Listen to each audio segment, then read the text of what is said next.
William Shakespeare was born in the olden days when England was still in black and white, and people spoke entirely in quotes they didn't yet know were famous. Historians agree he arrived in Stratford upon Avon in 1564, although some believe he may have been delivered by a midwife who later forgot to write it down because she was busy inventing the concept of Tuesday. As a child, William attended grammar school, where he learned Latin, Greek, and how to look thoughtful while not understanding Latin or Greek. This education was extremely useful because it meant that when he later made up words like bump and eyeball, he could pretend they were classical. At 18, he married Anne Hathaway, who was not the American actress because films hadn't been invented, and neither had America in the modern sense. They had 3 children, proving that even the greatest writer in history was still expected to take the bins out,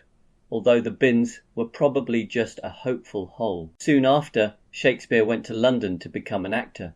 London at the time was a bustling cultural centre, full of theatres, plague, and people throwing vegetables at anyone who looked confident. He joined a company called the Lord Chamberlain's Men, which sounds like a group of superheroes who fight crime using waistcoats. Shakespeare wrote at least 37 plays, or possibly 38, depending on whether you count Two Gentlemen of Verona as one play or Two Gentlemen, having a very long argument. His works include tragedies, comedies, and history plays, which are tragedies that have homework afterwards. He invented many phrases still used today, such as break the ice, wild goose chase, and what the hell is going on in Act 4?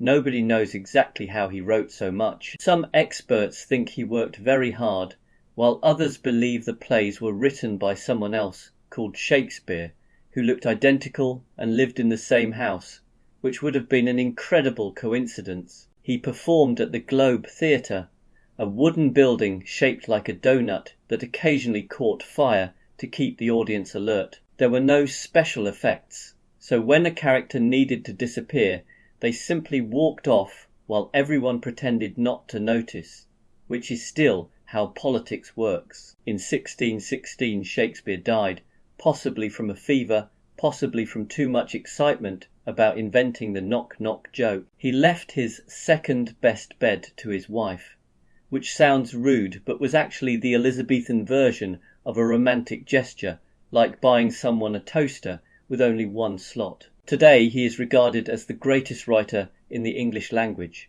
even though he spelled his own name at least 6 different ways, suggesting he was either very creative or owned a particularly chaotic pen. His legacy lives on in theatres, classrooms, and in the fact that whenever anything dramatic happens, someone will inevitably say, "This is just like Shakespeare," even if it's only a cat falling off a chair. And that, more or less, was William Shakespeare, playwright, actor, husband of the correct Anne Hathaway, and the first person to realise that if you put the word thou in front of anything, it sounds important.